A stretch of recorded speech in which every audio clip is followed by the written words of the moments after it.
있습니다. 내일도 전국 대부분 지방에 비가 오다가 남부지방은 새벽부터 그치기 시작해 오후에는 중부지방도 차차 그치겠습니다. 특히 경기 남부와 충남 북부에 시간당 50mm가 넘는 폭우가 예상된다고 기상청은 밝혔습니다. 내일 아침 기온은 전국이 23도에서 27도로 오늘과 비슷하겠습니다. 낮 기온은 서울 30도 등 29도에서 33도로 폭염과 열대야가 지속될 것으로 내다봤습니다. 서울지방 현재 기온 26.8도입니다. 성기영이었습니다. KBS 1라디오 뉴스를 마칩니다. KBS.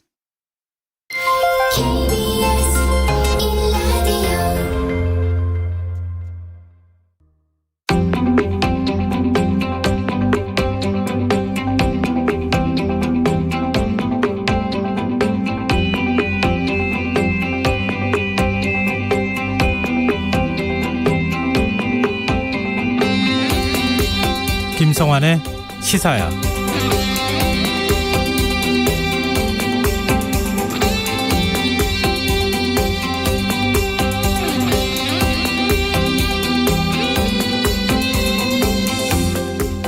안녕하십니까. 시사평론가 김성환입니다. 도쿄올림픽에서 양궁 종목 역사상 최초로 금메달 상관왕에 오른 안산 선수가 페미니즘 논쟁에 휘말렸다는 사실 다들 아실 겁니다. 일부 네티즌들은 금메달을 박탈해야 한다면서 도를 넘는 공격을 이어갔고 해외 언론마저 사태의 심각성을 지적했는데요. 로이터 통신은 이러한 현상을 온라인 학대로 규정했고요. 뉴욕타임즈는 한국의 어떤 사람들은 페미니스트를 남성 혐오와 연관짓는다면서 정치권이 젠더 갈등으로 인한 사회적 분열을 이용하고 있다는 분석을 내놓기도 했습니다.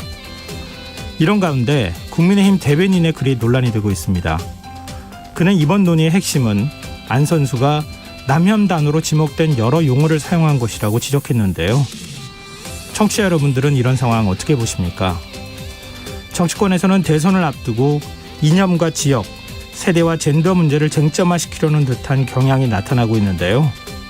혐오를 얘기하면서 갈등을 부추기고 편을 가르는 게 정치권이 해야 할 일은 아니지 않겠습니까? 자세한 소식 잠시 후 뉴스야에서 자세히 살펴보겠습니다. 우리 체조 대표팀이 반가운 소식을 전해왔습니다. 여서정 선수가 한국 여자 사상 최초로 올림픽 메달을 목에 건 데 이어서 오늘은 신재환 선수가 도마 결선에서 금메달을 획득했는데요. 어떤 의미가 있는지 더 깊이 있게 들여다보는 인터뷰 시간에서 여서정 선수의 아버지인 여홍철 KBS 체조 해설위원 연결해서 이야기 나눠보는 시간 마련했습니다. 정치인의 시각으로 국회 움직임을 통찰력 있게 분석해보는 시간이죠. 여의도 인싸. 오늘은 윤석열 전 검찰총장의 국민의힘 입당이 대선 전국에 미칠 파장과 언론중재법 개정안을 둘러싼 논란에 대해 토론해 보겠습니다. 김성환의 시사야는 청취자 여러분들의 참여를 기다립니다. 방송 내용과 관련해 의견 있으신 분들은 문자 보내주십시오. 당첨된 분들께는 모바일 상품권 보내드릴 텐데요. 참여하실 번호는 샵9730이고요. 짧은 문자는 50원, 긴 문자는 100원의 이용료가 부과됩니다. 콩 게시판을 통해서도 무료로 참여하실 수 있고요. 콩 어플리케이션과 KBS 1라디오 유튜브 채널을 통해서도 방송 실시간으로 시청, 참여하실 수 있습니다. KBS 1라디오 김성환의 시사야. 그럼 지금 시작하겠습니다.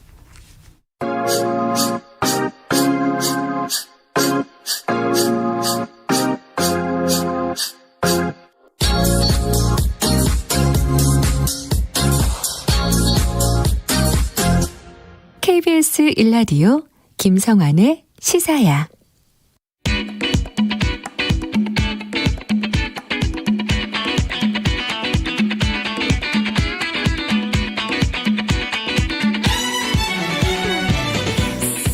오늘 놓쳤던 뉴스 꼼꼼히 정리해드리는 뉴스야 시간입니다.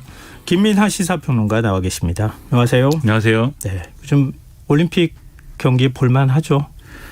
볼만한 부분도 있고 보면서 좀 가슴이 아픈 부분도 있고, 네, 저 더운 데 가서 이렇게 열심히 또 경기를 하면서 또 힘들게 해서 결과가 또 좋으면 그건 또 보는 사람 입장도 이제 마음이 따뜻해지고 좋은 기분인데, 경기 결과가 뭐 좋기만 한 건 또 아니거든요.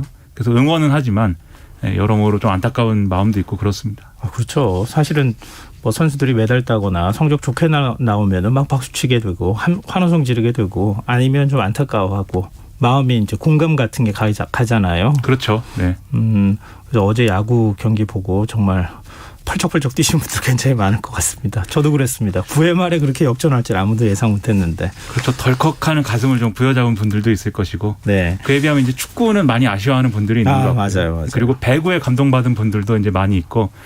그 스포츠가 참 우리를 웃고 울게 하는 그런 역할을 또 하고 있습니다. 네. 이 도쿄올림픽에서 근데 엉뚱하게 페미니즘 논쟁이 시작이 됐어요. 근데 양준우 국민의힘 대변인이 이 페미니즘과 관련해서 입장을 내놓은 게 이게 지금 정치권에서 논란이 되고 있거든요. 그러니까 국민의힘 양준우 대변인이 지난달 30일 날 페이스북에 이렇게 썼습니다. 이 안산 선수를 둘러싼 논란에 대해서 이 논란의 핵심은 남성 혐오 용어의 사용이다. 그리고 이것에 대한 레디컬 페미니즘에 대한 비판이다. 라면서 공적 영역에서 레디컬 페미니즘 발언을 하면은 비판과 논란이 될 수 있는 것이다. 이렇게 지적을 했거든요. 네. 무슨 얘기냐면 본인이 이제 안산 선수를 비난하자는 건 아니다. 이 비난해서는 안 된다. 이렇게 얘기를 하면서도 사회적으로 뭔가 이른바 일베 용어를 쓰면 논란이 되지 않느냐. 마찬가지다. 그리고 이런 식으로 또 갈등을 키워온 게 이 정치적인 측면 그리고 사회적인 측면이 있는 거 아니겠냐. 이렇게 주장을 한 거거든요. 그러면서 말미에는 이 안산 선수 논란에 대해서 이준석 대표에게 입장 표명을 요구한 장혜영 정의당 의원을 겨냥해서 또 비판을 하기도 한 그런 글이었습니다. 근데 안산 선수가 남성 혐오 용어를 사용해서 지금 논란을 자초했다. 이런 얘기잖아요. 요약하자면. 이번 사안에 대해서 그러면 뭐라고 했느냐를 보면은 결국 이제 그런 얘기입니다. 네. 정치권 반응은 어떻습니까? 일단 여기서 지목이 된 장혜영 의원의 경우에는 31일에 페이스북을 통해서 폭력의 원인을 지금 선수에게 돌리고 있는 것이다. 이런 인식은 아주 우려스럽다.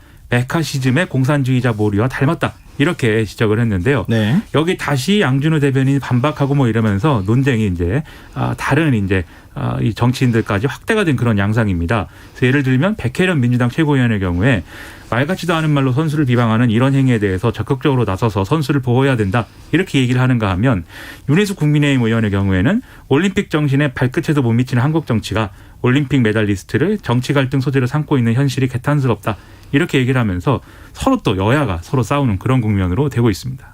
여권의 대선 주자들도 비판의 목소리를 높이고 있어요. 이낙연 전 대표 같은 경우에는 페이스북에다가 일부 온라인 커뮤니티에 여성 혐오 정서 눈치를 보는 것은 무책임한 것이다. 매우 나쁜 정치행위다. 이렇게 평을 했고요.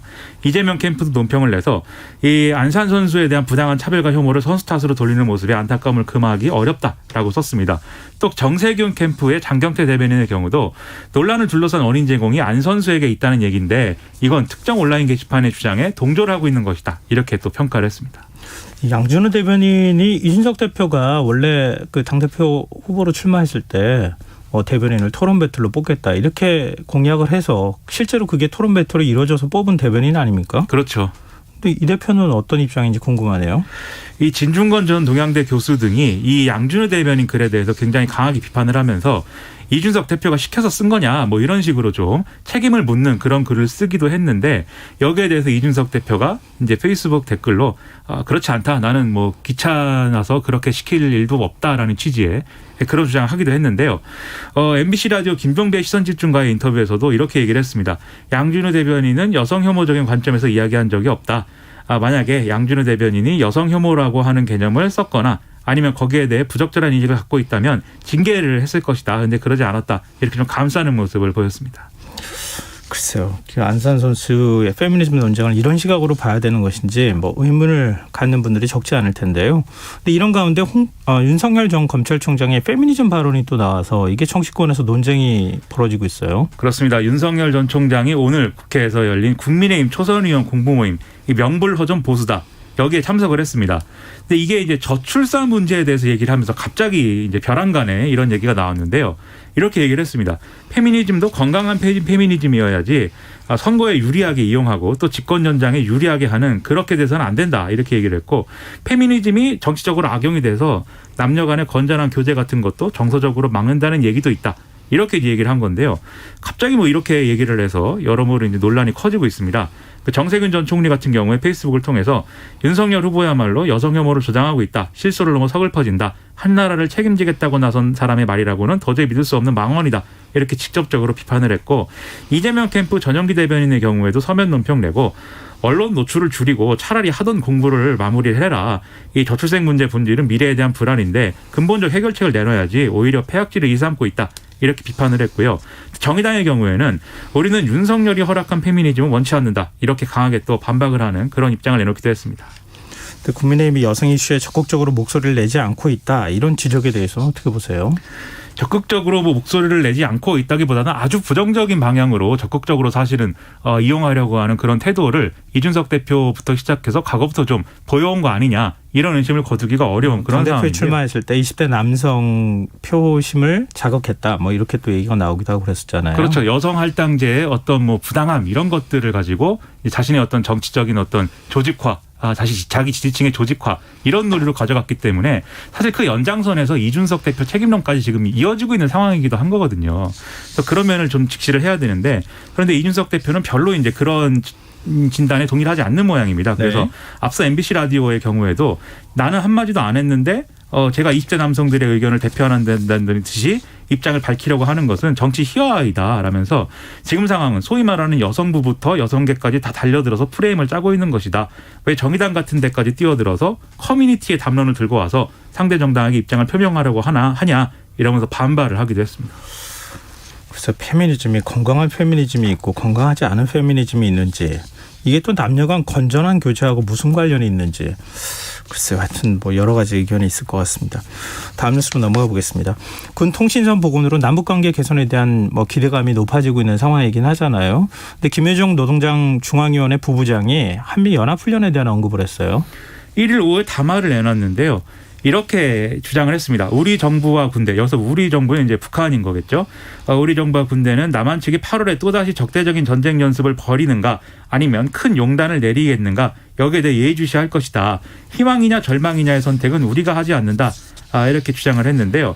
이게 한미 당국이 10일부터 13일까지 그리고 16일부터 26일까지 위기관리 참모훈련과 연합지휘소 훈련 이 두 가지를 예정대로 진행하겠다. 이런 합의를 이룬 것에 대한 어떤 언급이다. 이렇게 볼 수가 있겠습니다.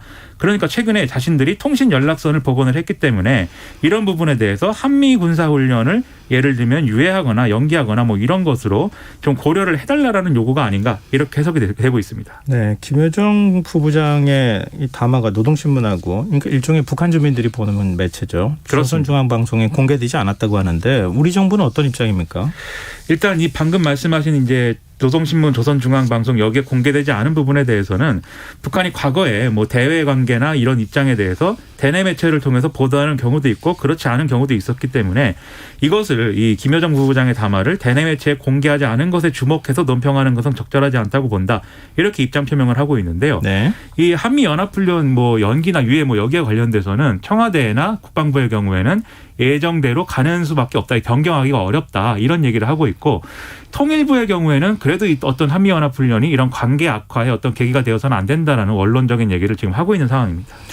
근데 언론도 그렇고 전문가도 한미연합훈련을 좀 연기하거나 그래야 되지 않겠느냐. 코로나19 상황인데 이런 의견을 내놓고 있는데 송영길 민주당 대표가 훈련은 예정대로 진행해야 한다. 이런 발언을 했어요. 오늘 최고위에서 김여정 북한 노동당 부부장이 염려한 적대적인 훈련이 아니다. 이것은 평화 유지를 위한 방어적 성격의 훈련이다. 이렇게 강조를 했는데요. 대규모 기동 훈련은 이미 하지 않고 있고 코로나19 상황과 한반도 평화 프로세스에 맞게 지금 훈련을 준비를 하고 있다. 그리고 이번 훈련도 기동 훈련이 없는 연합지휘소 훈련이고 컴퓨터 시뮬레이션 훈련이기 때문에 이런 취지에 맞는 것이고 또 이번 훈련은 전시작전권 회수를 위해 완전한 운영 능력을 검증을 해야 되는데 여기에 있어서도 필수적인 훈련이기 때문에 계속 할 수밖에 없다. 이렇게 주장을 했습니다. 네. 코로나19 상황 감안하면 좀 연기하는 게 어떻겠느냐 이런 얘기 나오는데 이 훈련을 하지 않으면 전시작전 전환을 하기가 쉽지가 않다. 이런 딜레마에 빠졌다는 걸 보여주는 거 아닌가 싶네요. 그렇습니다. 홍남기 경제부총리가 소상공인 지원금과 국민지원금을 다음 달 말까지 집행해달라 이렇게 지시를 했어요. 오늘 이제 정부 서울청사에서 기재부 확대 간부 회의를 열었는데 이 2차 추경에 포함되어 있는 소상공인 희망회복자금 그리고 상생국민지원금 등을 9월 말까지 90% 이상 집행되도록 할 것이다. 이렇게 밝혔습니다. 여기에 더불어 이제 생활물가가 지금 불안한 상황이어서 계란 가격에 이어서 채소 가격이 상승하는 등의 이 농수산물 가격 오름세 압력이 크다. 다 민생 직결 사안이니까 8월 내내 민생 물가에 좀 안정에 주력해달라. 이렇게 지시를 했다고도 합니다. 전 국민의 88%가 1인당 25만 원씩 국민지원금을 이제 받게 되지 않습니까? 그렇습니다. 어디에 쓸 수 있을지 대략의 사용처가 공개됐어요. 그렇습니다. 이게 지난해 재난지원금과 이제 비슷한 방침으로 이제 운영하겠다라고 기재부는 밝히고 있는데요. 이 상생지원금은 동네 마트, 편의점 등에서 쓸 수 있고 백화점이나 온라인몰 사용은 좀 불가하다 이런 얘기고 이 신용카드, 체크카드, 선불카드, 지역상품권 가운데 선호한 수단으로 받아서 주민등록상 거주 지역에서 원하는 곳에서 써라 이런 얘기입니다. 좀 더 구체적으로 말씀을 드리면 전통시장, 동네마트, 편의점, 주유소 등에서 쓸 수 있고 음식점, 카페, 빵집 등의 식음료 매장에서도 사용 가능하고요. 의료비와 교육비 등에 또 쓸 수 있고 병원, 약국, 안경점, 서점, 문구점 등등 어린이집, 유치원, 학원 여기서 쓸 수가 있습니다. 전자상거래의 경우에는 쓸 수가 없는데 배달 앱을 쓸 때 현장 결제를 선택하면은 이 지원금을 쓸 수 있을 것으로 전망이 되고요. 그다음에 뭐 세금이나 보험료 납부, 교통, 통신료, 자동이체 여기에는 쓸 수가 없습니다. 그리고 대형마트, 백화점, 온라인몰 비롯해서 대형 전자 판매점, 유흥업종, 골프장, 놀이연습장, 그다음에 복권방, 면세점 이런 데서도 쓸 수가 없는데 다만 백화점과 대형마트 안에 입점해 있는 임대 매장, 임대료 내고 있는 이 임대 매장의 경우에는 사용할 수 있다 이렇게 입장을 정리했습니다. 네, 좀 참고하시면 좋겠습니다. 오늘 뉴스야 여기까지 하겠습니다. 지금까지 김민아 시사평론가였습니다. 고맙습니다. 고맙습니다.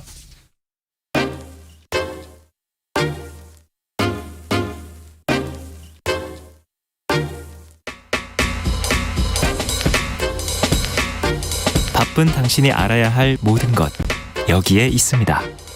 KBS 1라디오 김성환의 시사야.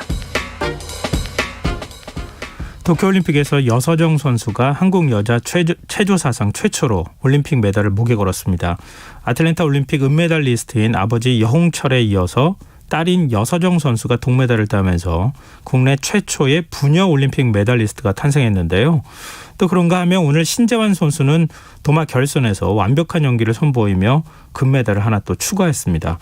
한국이 체조 종목에서 올림픽 금메달을 딴 건 런던 올림픽의 양학선 선수 이후 9년 만의 일인데요.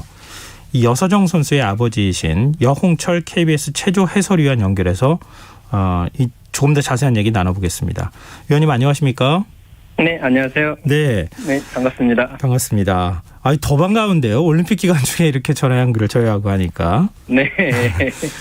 일단 여서정 선수의 동메달 수상 진심으로 축하드립니다. 네, 감사합니다. 네, 부녀가 올림픽에서 메달을 딴 것 역시 국내 최초인데요. 소감이 어떠세요? 네. 저는 처음 알았어요. 어제 서정이가 메달을 딴 다음에 네. 그냥 주위에서 그렇게 올림픽 부녀 메달 최초라고 이야기를 하는 거, 그래서 알았어요, 저는. 정말요? 네. 아니, 내 딸을 꼭 체조 선수를 만들어서 메달을 따도록 해야 되겠다. 이런 생각 혹시 안 해보셨어요? 그건 아닙니다. 그건 아니었어요? 네. 그 수상 직후에 여서정 선수하고 통화하셨어요? 네, 끝나고 난 다음에 통화를 했었어요, 저녁에. 어떤 얘기 주고받으셨어요? 일단 뭐 도핑이 아직 안 끝나가지고 네. 좀 서정이가 좀 힘들어 하더라고요. 그래서 한 밤 11시 반쯤인가 끝난 걸로 알고 있거든요. 네. 그래서 그거 끝나고 너무 좀 힘이 들어가지고 바로 쉬라고 또 길게 통화는 못했어요. 오늘 경기 잘했다. 그리고 네 기분은 어떠냐 보니까 지금 너무 기분이 좋다라고 그렇게 이야기를 하더라고요. 얼마나 기분 좋으셨을까 서로 얘기 나누시면서. 네. 근데 위원님께서도 올림픽 메달리스트시잖아요. 네. 근데 경기를 앞두고 있는 선수 마음을 누구보다 잘 아실 것 같은데 경기 네. 전에 네. 여선수에게 어떤 조언을 하셨어요? 서정이가 긴장을 많이 하면 문자를 자주 답을 해요, 저한테. 제가 이제 외국 시합을 가면 제가 이제 통화를 못 하니까 문자로 이렇게 좀 의사소통을 하거든요. 그런데 제가 문자를 보내면 본인이 긴장을 했다라고 하면 문자가 바로 와요. 한 1, 2분 안에. 그 신호구나. 경기 없을 때는 그냥 함흥차사예요. 언제 오는지도 모르고. 근데 이게 문자가 바로 오면 또 서정이가 긴장을 하고 있구나라는 생각을 가지면서 이제 아빠도 올림픽 때 이런 긴장을 했다. 그래서 아빠는 하면서 방법을 좀 제가 알려주거든요. 네. 그래서 그게 좀 많이 도움이 됐던 것 같아요. 어떻게 알려주세요, 방법을? 일단은 자기 자신을 일단 믿으라고 하고 연습을 많이 했으니까. 그래서 경기장 올라가면 긴장감을 조금이라도 떨치기 위해서는 그 심호흡을 좀 크게 한번 하고 들어가라. 그러면 긴장감이 조금 떨칠 수 있다. 이렇게 이야기를 하거든. 아빠도 그렇게 해서 국제대회에서 많이 사용을 해서 조금 도움이 되더라라고 이제 이야기를 해줬죠. 지금 위원님은 한국에 계시면서 지금 경기 해설하시는 거잖아요. 네. 근데 여선수보다 더 떠시는 것 같던데요? 경기 중계하실 때? 그러니까 경기하는 것보다 더 조금 이렇게 긴장이 되는 이유가 저는 제 이제 경기를 만약에 뛰게 되면 제 몸 상태를 잘 알잖아요. 네. 그리고 또 제 멘탈에 대해서 잘 알고 많이 연습을 했기 때문에 내가 어떻게 하면 좀 긴장감을 떨칠 수 있다.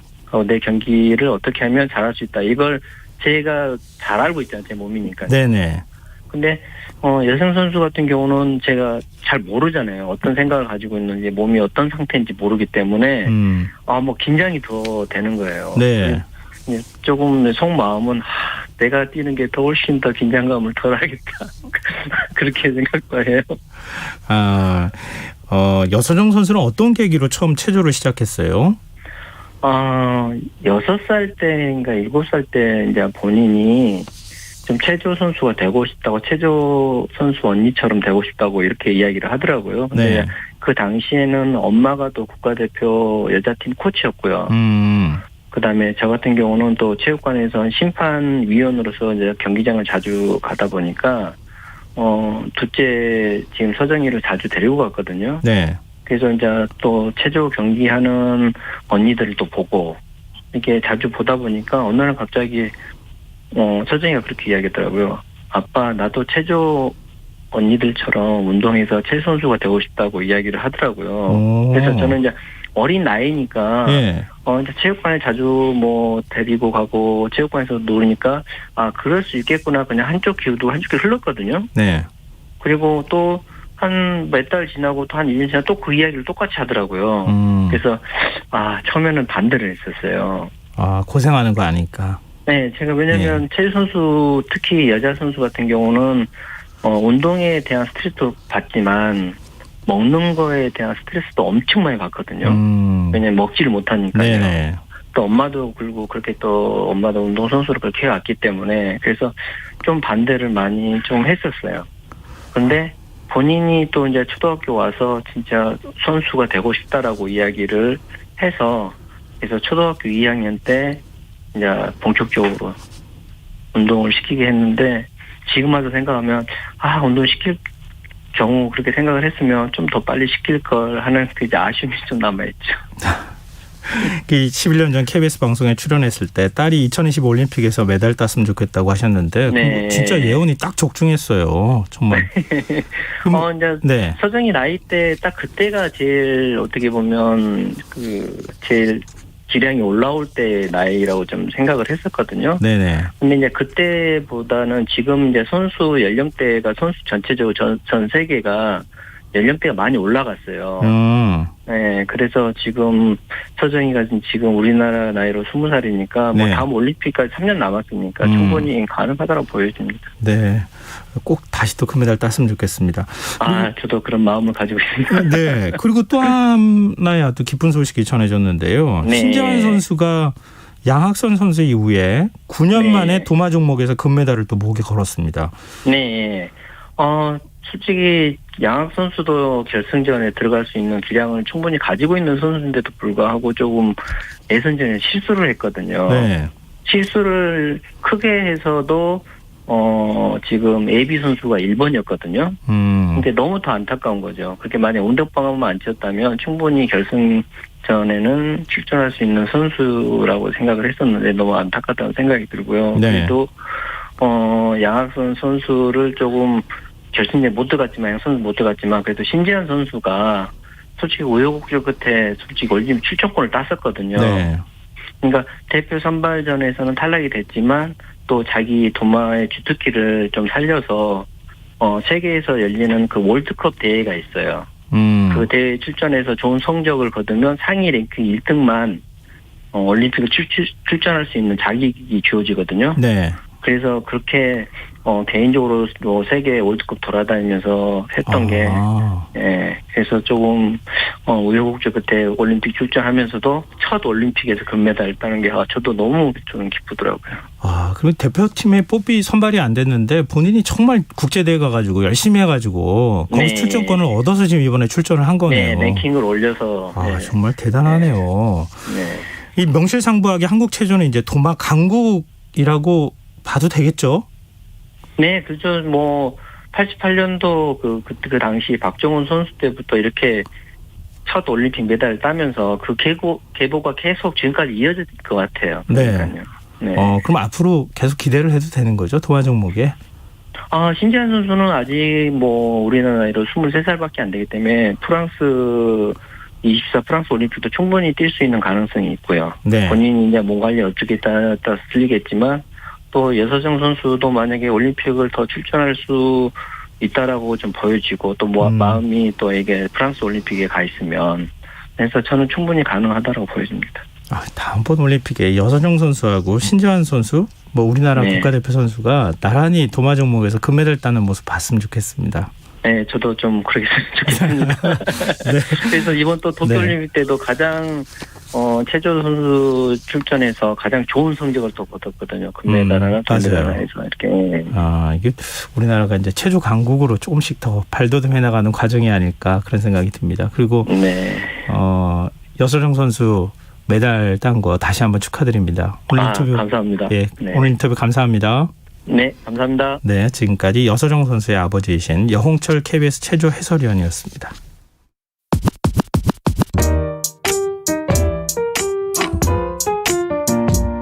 김성환의 시사야는 청취자 여러분의 참여를 기다립니다. 문자 샵 9730으로 여러분의 의견 보내주세요. 짧은 문자는 50원, 긴 문자는 100원의 정보 이용료가 부과됩니다. 애플리케이션 콩, 유튜브 채널 KBS 일라디오에서는 무료로 참여하실 수 있습니다.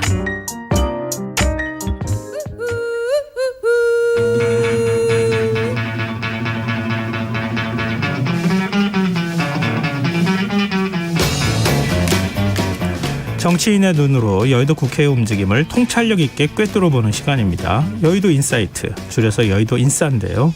민주당 신경민 전 의원 자리하셨습니다. 안녕하세요. 네, 안녕하십니까. 국민의힘 오신환 전 의원 나오셨습니다. 안녕하세요.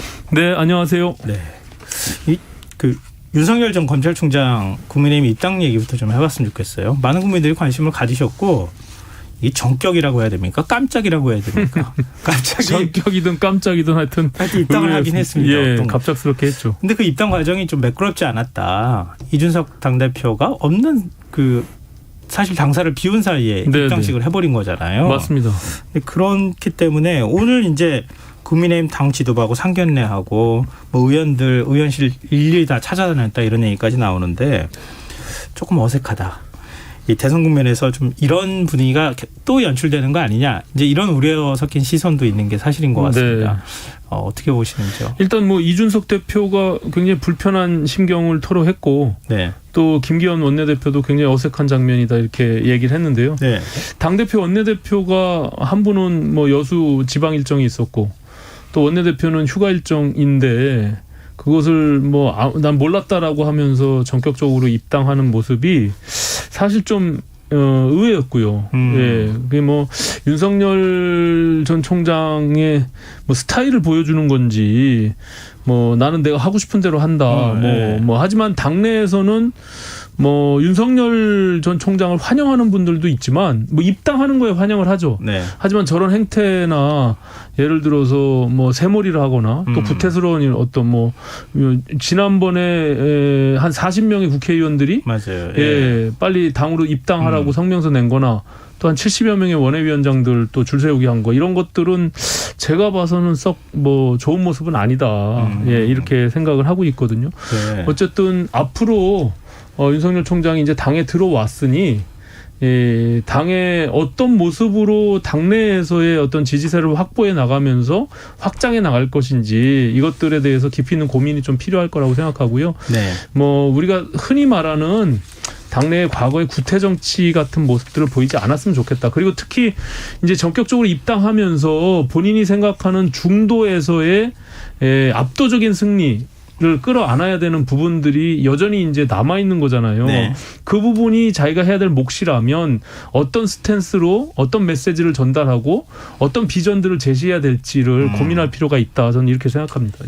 오신환 전 의원께서 굉장히 냉정한 평가를 해주신 것 같은데요. 신경미 전 의원은 어떻게 보세요? 제가 할 얘기 다 해버려가지고 저는 뭐 오늘은 말을 안 해도 될 것 같은데.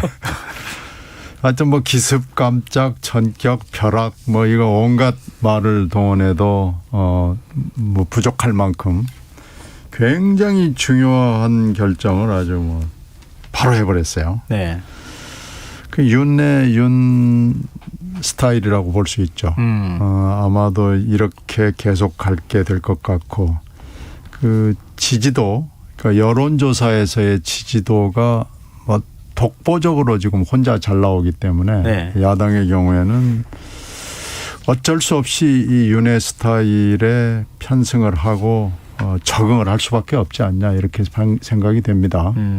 물론 다들 불쾌한 분들이 많겠지만 당분간은 이 야당의 지지도와 윤 전 총장의 여론조사 지지도가 결합이 될 수밖에 없어서 뭐 어쩔 수 없죠. 뭐 쓰지만 같이 동거할 수밖에 없는 거 아닌가 싶은데요. 네. 할 수 없죠, 뭐.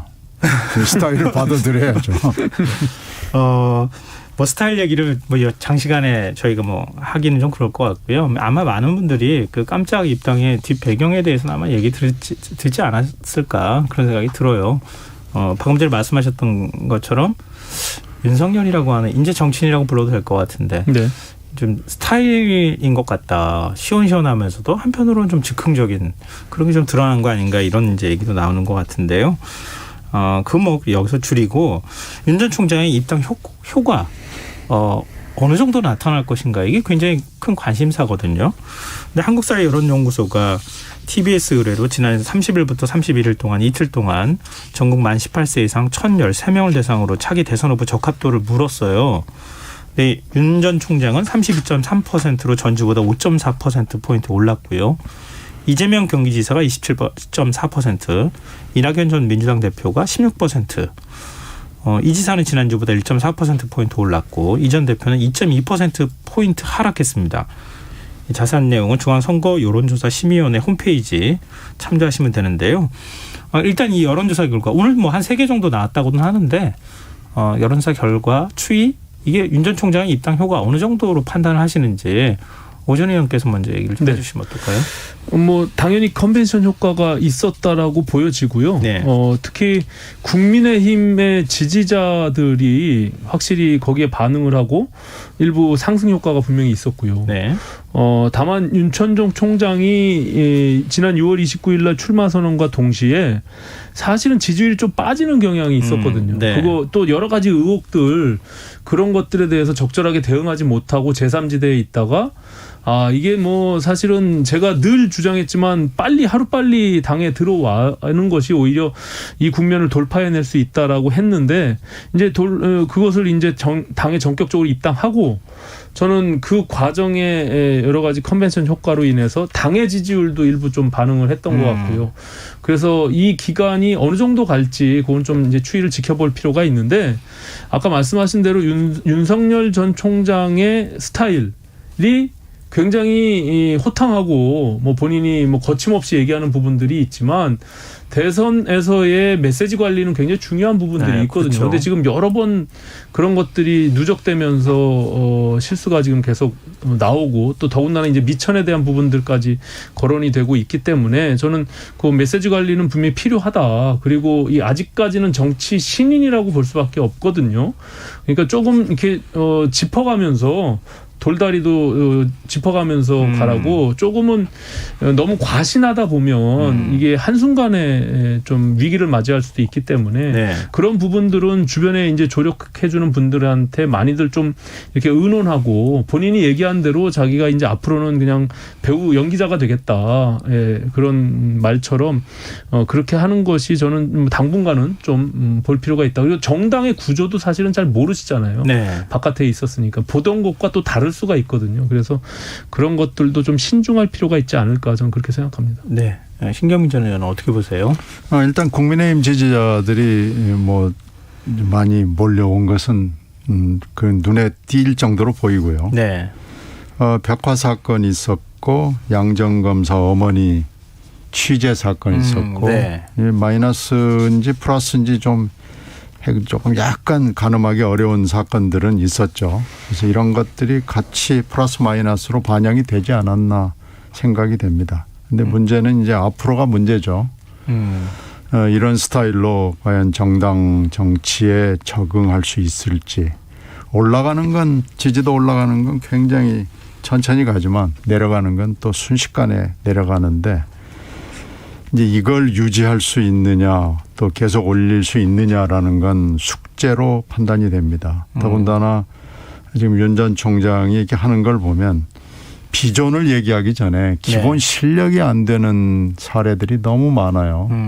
지금 오늘 또 어제도 계속해서 나오기 때문에 그 매일경제와의 인터뷰 같은 건 정치인으로서는 할 수 없는 얘기를 한 거거든요. 네. 불량식품 얘기하는 겁니다.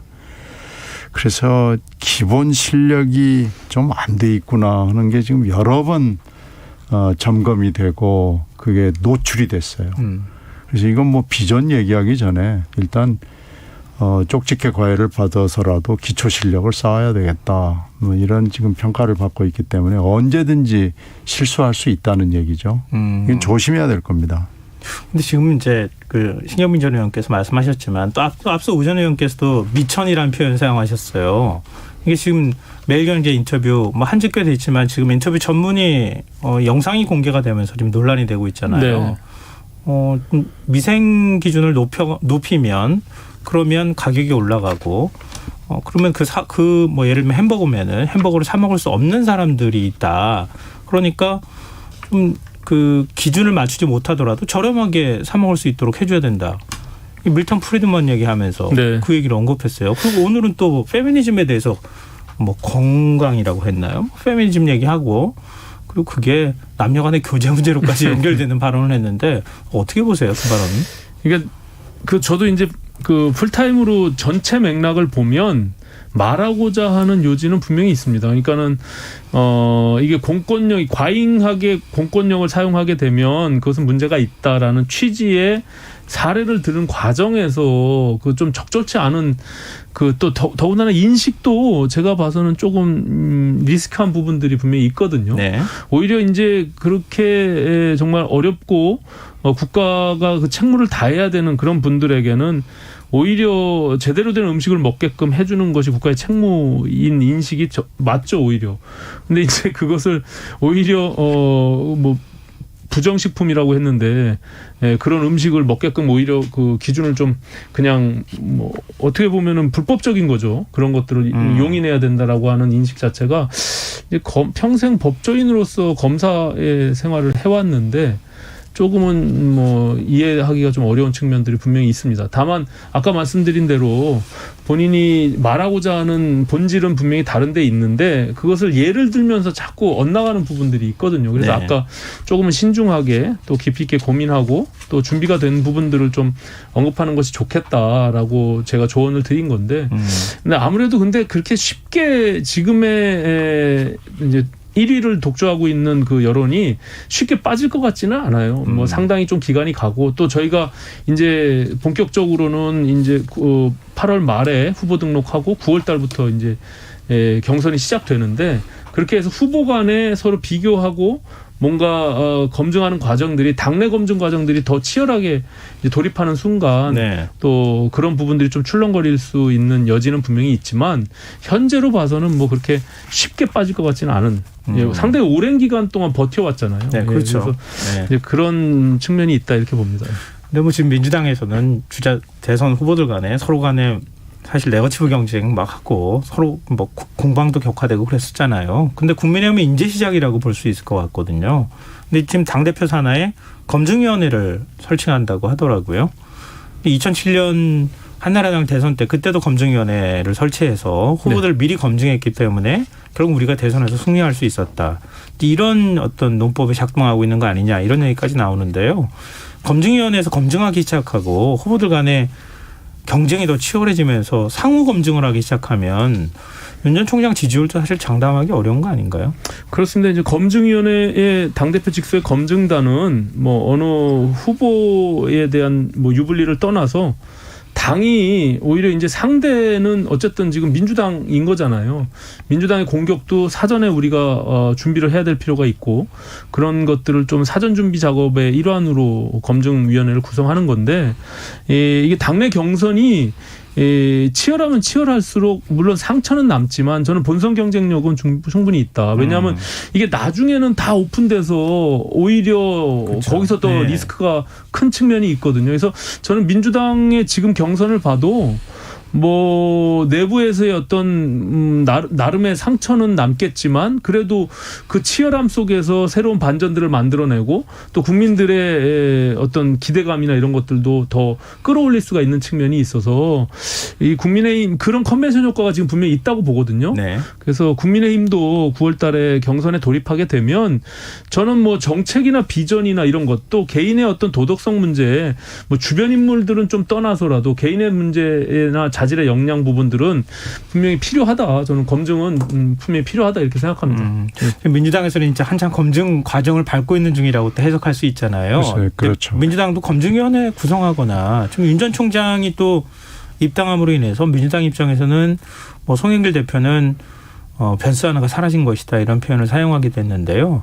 윤 전 총장 입당이 민주당에는 어떤 효과로 이어질 수 있을지 민주당 당내 검증과 관련해서는 또 어떤 의견이 있으신지 궁금하거든요. 당내 검증은 사실 없었습니다. 아, 당내 당 차원의 검증은 없었다. 당 차원의 후보 간의 검증은 하고 있지만. 당 차원의 검증은 없었고요. 오히려 지금 이준석 대표가 그 얘기를 하니까 우리도 한번 만들어 보는 게 어떠냐 하는 얘기를 지금 후보들 중에 하시는 분이 있거든요. 네. 그래서 그렇게 지금 네거티브가 상호 검증을 통해서 많이 나오기 때문에 뭐 검증이냐 네거티브냐 물론 논란은 있지만 네거티브 아닌 검증이 또 뭐가 있겠어요. 그렇게 따지면 거의 비슷한 건데 이거 우리도 한번 하는 것이 어떠냐라는 아이디어에 공감하는 분들이 좀 있는 거죠. 그리고 이제 윤 전 총장의 입당이 그러면 얼마나 많은 큰 영향을 줄 것이냐라고 보는데 그건 언젠가는 들어오리라라고 생각을 했기 때문에 그 입당이 그렇게 엄청난 무슨 영향이나 효과를 주지는 않을 것으로 봅니다. 그래서 그게 뭐 8월 말이냐 8월 초냐의 차이일 뿐인데 그걸 애써서 피해서 7월의 마지막 날을 택한 거 아니겠어요? 7월 31일이 토요일이기 때문에 나는 7월에 가리라 그래서 7월로 간 거지. 특별하게 뭐 이렇게 이거 서프라이즈는 서프라이즈지만 엄청난 의미가 있는 서프라이즈는 아니다. 그렇게 봅니다. 근데 후문에 따르면 그 입당 선언하고 난 다음에 김종인 전 비대위원장 만났다는 거잖아요. 네. 뭐 45분, 50분 정도 만났는데 김 전 위원장이 왜 들어갔느냐 이렇게 야단을 쳤다는 후보도 있더라고요. 근데 민주당 입장에서 보면 나중에 야권 단일화라고 하는 큰 변수가 또 남아있을 그렇죠. 수 있는데 그게 지금 사라진 거잖아요. 그 단일화의 공식이 승리의 공식이라는 것을 지난번 서울시장 재보궐선거에서 다들 본 거 아니겠어요? 네. 그래서 사실 굉장히 두려워했던 것이 야, 이번에도 또 단일화 공식으로 하면 어떡하나 하는 그 두려움이 있었거든요. 네. 근데 그 두려움은 일단 사라진 거죠. 예. 저희로서는 뭐 그 지난번 서울시장 재보궐선거에서의 단일화는 성공적인 단일화죠. 네. 특히 뭐 안철수 대표가 나름의 큰 결단 한 번도 이루어지지 않았던 단일화인데 사실은 그것이 이렇게 늘 성공적인 단일화를 만들기는 굉장히 어렵습니다. 예, 특히 이제 윤석열 후보가 1위 주자였기 때문에 네. 이것이 쭉 빠져서 지난번처럼 골든크로스가 일어나고 뭐 이러지 않는 이상은 굉장히 어려움이 있기 때문에 그런 불확실성 우리로 봐서는 또 단일화가 될지 말지에 대한 불확실성을 제거하는 부분도 저희로서는 뭐 나쁘지 않다. 저는 이렇게 생각을 합니다. 그러니까 보는 시각은 다르지만 불확실성을 양쪽 다 제거한 셈이 돼버렸네요. 네, 그렇게 된 거죠. 네, 알겠습니다. 지금 여러분께서는 KBS 1라디오 김성환의 시사회와 함께하고 계십니다. 여의도 인싸, 국민의힘 오신환 전 의원, 민주당 신경민 전 의원과 함께하고 있습니다. 지금 그 국민의힘 안에 대권 유저가 이제 14명이 됐다. 근데 아직도 2명 정도 더 합류할 것 같다. 16명이나 된다. 한때 국민의힘에 2명이 과거 누구죠? 미래통합 2명 김동연 전 부총리도 예, 안철수 남아있고요. 전 대표. 근데 지금 안철수 대표는 국민의당하고 지금 국민의힘의 통합 논의가 실무 협상은 이제 결렬된 거잖아요. 지금 그 실무 협상을 주도하시는 네, 분이기도 네. 하고 어떻게 되는 겁니까? 제가 이제 실제 실무협상단을 해보니까 이 당대당 통합, 이 합당이라는 것은요 결과적으로 정치적 결단에 의해서 이루어지는 것이지 네. 이게 숫자 갖고 더하기 빼고 해서 될 일은 아니거든요. 그리고 또 지난 서울시장 재보궐선거에서 안철수 대표께서 전격적으로 국민들과 약속한 부분들이 분명히 있어요. 그건 정치적 책임이죠. 이제 그 부분에 대한 신뢰도 있고 또 본인은 뭐 당시에는 대선 출마를 안 하겠다라고 한 부분들이 또 있고요. 또 한편으로 생각하면 지금으로서 국민의당의 당원 당규상에는 안 대표가 국민의당의 후보로 출마할 수가 없어요. 네. 그럼 당원 당규를 개정해야만 출마를 하게 되거든요. 이런 여러 가지 문제들이 복합적으로 있는데 저는 우리 국민의힘의 입장에서도 특히 이 안철수 대표가 갖고 있는 중도의 상징의 부분들을 더 키워서 존중하면서 통합을 이뤄내는 것이 마땅하다고 생각하고 안 대표께서도 이것을 아주 디테일한 어떤 셈법으로 접근할 게 아니라 본인께서 말씀하신 정책 결단을 내려서 정권 교체를 위한 야권의 통합들을 본인이 결단을 통해서 하는 것이 저는 바람직하다. 그 국민들과 약속을 지키는 일이다. 저는 그렇게 생각합니다.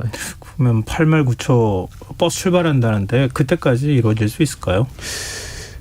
만약에 안 대표께서도 대선에 대한 출마를 생각하고 합당을 한다는 것은 우리 당에서 경선하겠다는 거 아닙니까? 네. 그러면 적어도 16일 날 저희가 경준위에서 최종 안을 최고위에 의결하려고 안을 올리기 때문에 네.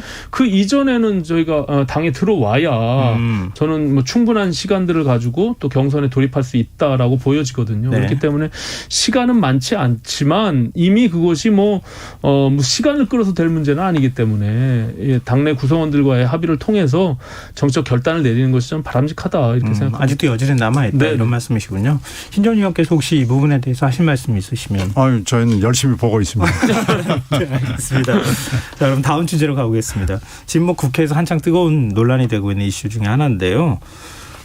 가짜뉴스, 허위 조작뉴스를 보도한 언론사에 대해서 최대 5배까지 징벌적 손해배상을 물게 하는 언론중재법 개정안이 8월 임시국회 최대 쟁점으로 지금 떠올랐습니다. 민주당은 언론개혁을 위해 법안 처리에 속도를 내겠다 이런 입장이고 또 국민의힘은 정치적 속내가 있는 거 아니냐 이렇게 좀 보고 있는 상황인 것 같은데요. 이런 일련의 상황 어떻게 보고 계시는지 먼저 신경민 전 의원께서 먼저 말씀해 주실까요? 지금 요즘에 이제 언론 문제가 너무나 시끄럽고 이게 일반인의 관심을 끌 만한 것들도 자꾸 생기고요. 이 언론 문제를 더 이상 이대로 둬서는 안 되겠다라는 것 때문에 시작을 한 거고 이게 어떻게 보면은 정치권의 여야를 막론하고 다 좀 이 절실한 문제 중에 하나죠. 근데 이것을 어떻게 추진하는 것이 맞느냐 하다가 항상 때를 놓쳐왔어요. 그러다가 보니까 이게 또 이번 정권의 거의 마지막 순간이 됐는데 180석까지 만들어줬는데 이거 하나 못하냐라는 아주 비등하는 지지자들의 질타가 있습니다. 네. 그래서 여당의 입장에서도 더 이상 미룰 수가 없고 그래서 이제 시작을 한 거죠. 그러니까 아니나 다를까 야당은 또 반대를 하고 있고 야당은 반대하는 여론과 또 언론의 지지에 힘을 입어가지고 반대를 하고 있고 그런데 이 숙제는 언젠가는 풀어야 되죠. 물론 전제 조건이 갖춰져 있느냐라는 비판이 가능하긴 하죠. 가령 사실인 명예훼손이 우리가 형법적으로 처벌을 받는 전 세계적으로 굉장히 드문 나라입니다. 네네. 그래서 이런 명예훼손 조항이 형법에 버젓이 살아 있는데 이걸 무슨 조치를 취하지 않고 바로 이렇게 가는 것이 맞느냐 하는 비판은 있을 수는 있습니다. 그러나 지금 언론의 상황이 더군다나 인터넷 언론 시대가 지금 도래를 하면서 그 피해가 예전보다도 훨씬 더 신속하고 확산되는 추세에 있기 때문에 이 정도는 이제 해야 되지 않느냐라는 여론도 만만치 않습니다. 네. 그래서 이 논의를 뭐 해가면서 약간의 손질을 볼 수는 있겠지만 이제 더 이상 미루기에는 우리 현실이 너무 좀 어둡다는 네. 인식이 있죠. 네. 우신환 전 의원 어떻게 보고 계십니까?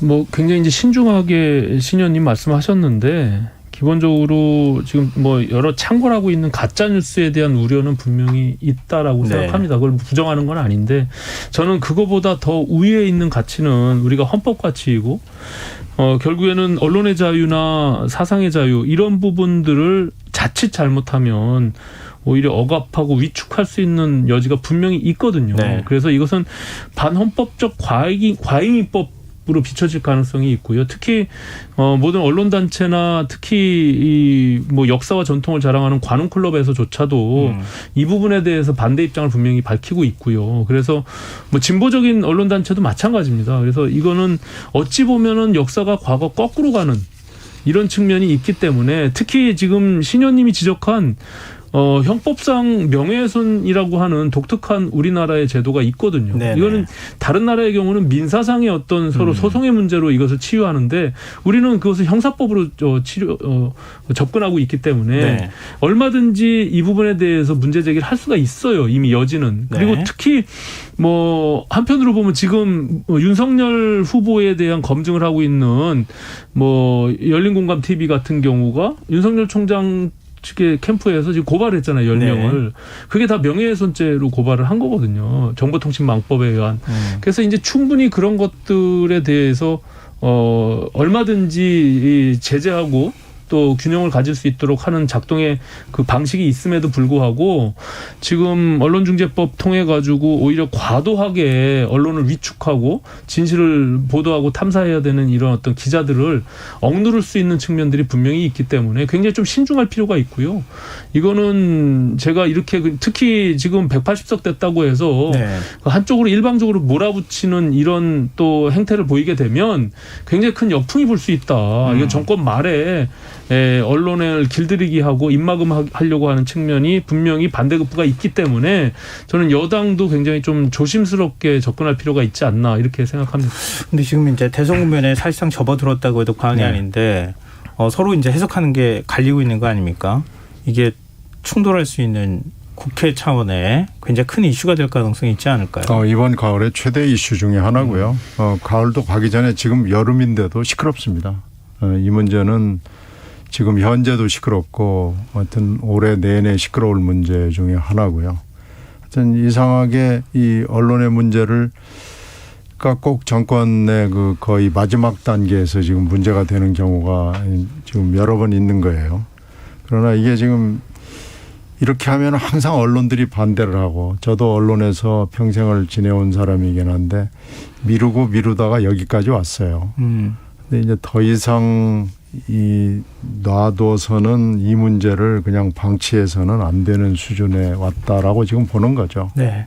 지금 서로 간에 정치적으로 해석하는 방식도 좀 다르고 지금 뭐 신중하게 처리를 해야 된다고 말씀을 하시지만 또 야당 입장에서 쉽게 받아들이기도 쉽지 않은 상황인 것 같기도 하고 그래서 좀 뭔가 공감대를 이뤄갈 수 있는 방법은 없을까 아마 많은 국민들이 그렇게 생각하실 것 같은데 어떤 접점을 찾아나가는지 좀 앞으로 지켜보면 어떨까 그런 생각이 듭니다. 오늘 여의도 인싸 여기서 마무리해야겠습니다. 지금까지 민주당 신경민 전 의원, 국민의힘 오신환 전 의원이었습니다. 두 분 말씀 고맙습니다. 네, 고맙습니다.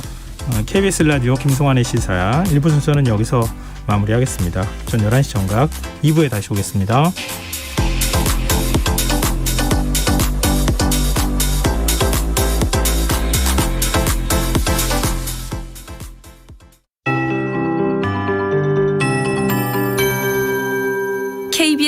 58분 날씨. 내일은 중부지방과 전라권, 제주도를 중심으로 비가 내리다가 오후에는 대부분 그치겠습니다. 비는 내일 새벽부터 아침 사이 일부 지역에서 소강 상태를 보이겠습니다. 특히 내일 낮 동안 경기 남부와 충남 북부에는 시간당 50mm 이상의 매우 강한 비와 함께 100mm 이상의 많은 비도 예상됩니다. 내일 예상 강수량은 경기 남부와 충남 북부가 30에서 80mm, 수도권과 강원 내륙 산지, 충청권과 전라권, 경상권과 제주도가 10에서 60mm, 강원 동해안과 경남 남해안이 5에서 40mm입니다. 내일 낮 동안은 충청권과 남부지방, 제주도 산지를 중심으로 밤부터 모레 새벽 사이에는